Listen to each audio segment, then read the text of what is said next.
Alexandre. Bonjour Marion. Écoute, je suis super contente de te revoir. On est de nouveau dans ton champ de colza à Roy-Boissy. Comment ça se passe depuis le premier épisode? Ça se développe très bien, le colza a pris quelques feuilles, donc c'est parfait. Écoute, c'est génial.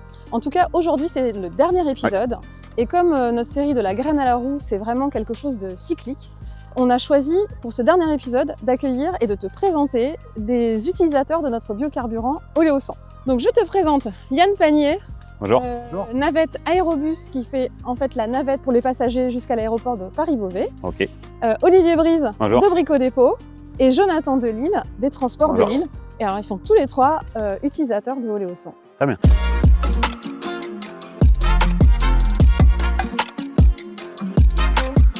Alors nous voici au milieu d'un champ de colza. Et d'abord, je voulais vous remercier d'avoir accepté de clôturer cette série de la graine à la roue pour ce 5e épisode, pour échanger sur votre activité et sur votre utilisation d'Oléo100.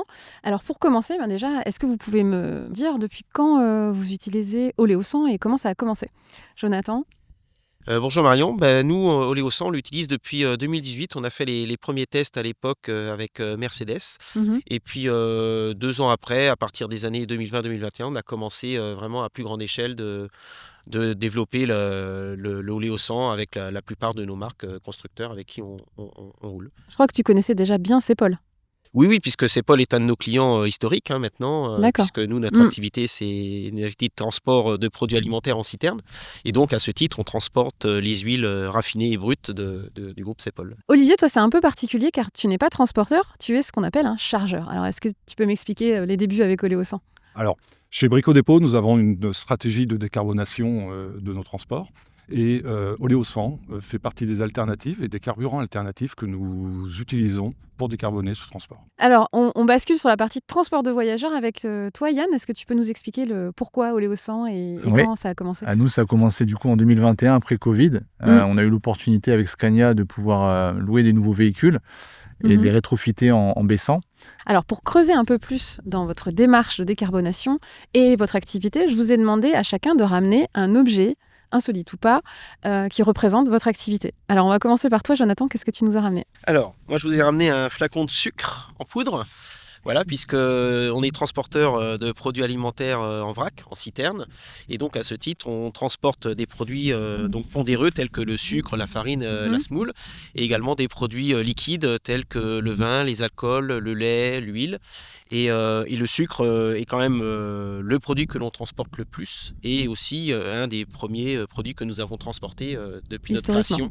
Voilà, tout à fait. Donc, en plus, un produit issu du monde agricole français. Donc, voilà, issu de la betterave à sucre qui est produite dans la moitié nord de la France. Donc, voilà. Et aujourd'hui, ça représente quelle quantité de camions la Société de Lille? Alors aujourd'hui, on a environ 1200 camions voilà, qui sillonnent toutes les routes de France et également des pays frontaliers en Europe. Et combien au baissant? Environ 65% aujourd'hui des camions roulent au baissant. D'accord. Avec Oléo100. Qu'on peut reconnaître sur la route, d'ailleurs. On peut reconnaître, d'ailleurs, puisque la plupart sont logués, effectivement, avec du covering, avec le champ de colza. Parfait. Bon, merci beaucoup. Olivier, alors, qu'est-ce que tu as ramené comme objet emblématique? Alors, moi, j'ai ramené cette douchette, tout simplement parce que chez Kingfisher, on a 4 piliers RSE que l'on décline dans toutes nos activités. Et ce produit est éco-conçu, du sourcing à l'utilisation également, puisqu'il permet de faire des économies d'eau, jusqu'à sa fin de vie. Et si on transporte ce type de produit éco-conçu avec des biocarburants, je pense que la boucle est bouclée en termes de stratégie RSE. Pour exemple, en 2024, on a réduit nos émissions carbone de 9,3%. En faisant attention aux énergies qu'on utilisait lors de nos transports. D'accord. Pour le coup, on a re-signé pour 3 ans à notre engagement Fret 21 qui nous permet effectivement de nous dynamiser sur ce créneau. Des jolis résultats d'ores et déjà sur l'ensemble des activités. Parfait. Yann, alors tu n'as pas pu nous ramener d'avion. Non, ni le car du coup. Oui. J'ai ramené un porte-clés de car justement avec la flamme emblématique du monde aérien quand même. Oui, tout à fait. C'est important pour nous parce qu'on est en train de renouveler notre parc. Donc là, on a fait une commande de 52 nouveaux véhicules. On a transporté 2 400 000 passagers l'année dernière. soit 40% des passagers de l'avion qui prennent la navette. Donc D'accord. c'est le plus important en France, taux d'utilisation des transports en commun. Donc voilà, on est content de ça. Ça va dans le côté environnemental. Et donc demain, avec notre nouvelle flotte, 100% de nos véhicules seront en baissant exclusif. Donc des transports encore plus vertueux pour se déplacer. Eh bien, merci à tous d'avoir partagé votre expérience. Et maintenant, on va rejoindre Pauline qui va nous parler de décarbonation et en particulier des attestations de réduction des émissions de gaz à effet de serre. Chaque année, nos processus sont audités par un organisme tiers reconnu. Leurs experts se rendent dans toutes nos usines pour vérifier la conformité de nos données et de nos calculs. Chez CEPOL, une équipe d'experts est dédiée à la collecte, au calcul, à la consolidation et à la validation de ces informations. Leur mission, garantir la fiabilité et la transparence des données de durabilité de nos produits. Cette année, nous avons délivré plus de 1900 attestations, permettant à nos clients de connaître précisément les émissions liées à leur consommation d'oléosan.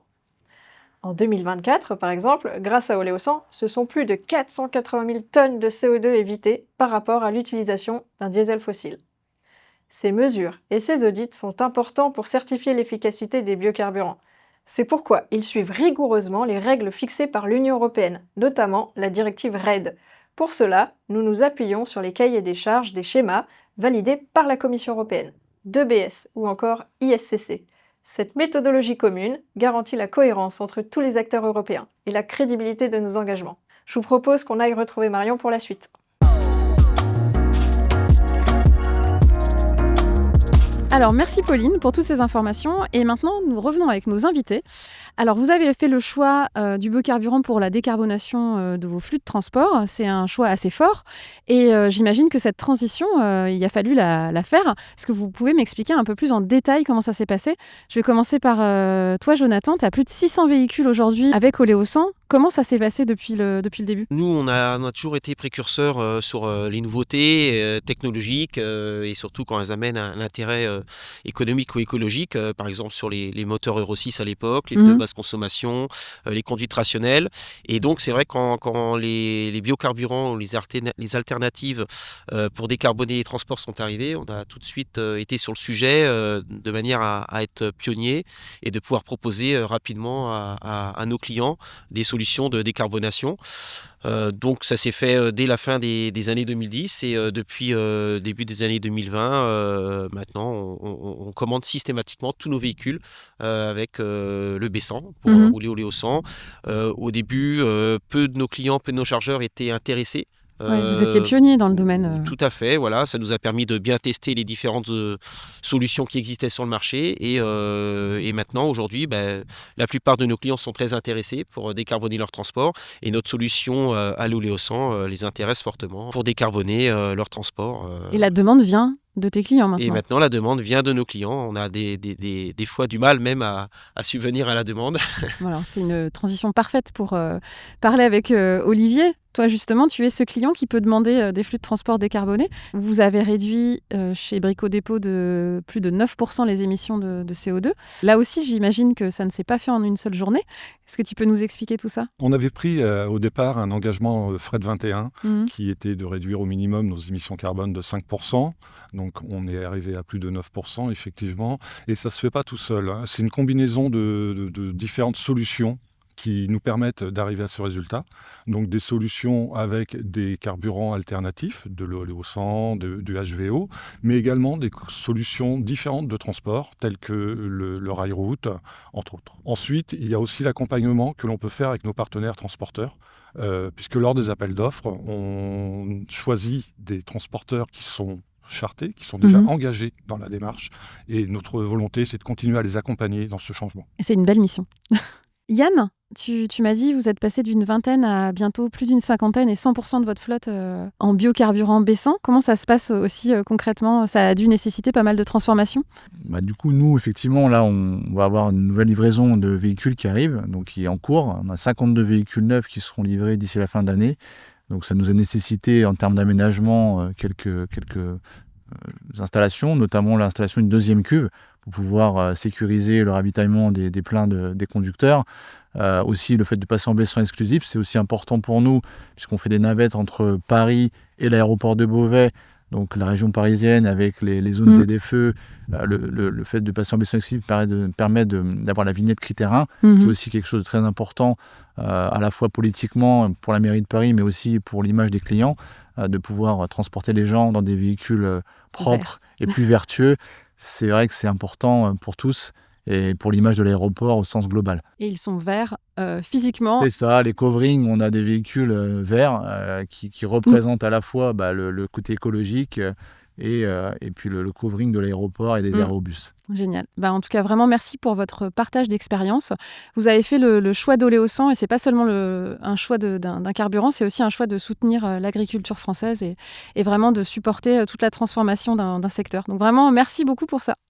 Et voilà, c'est déjà la fin de notre série de la graine à la roue. Alors j'espère que maintenant, le biocarburant et le monde du colza n'ont plus aucun secret pour vous. À très vite.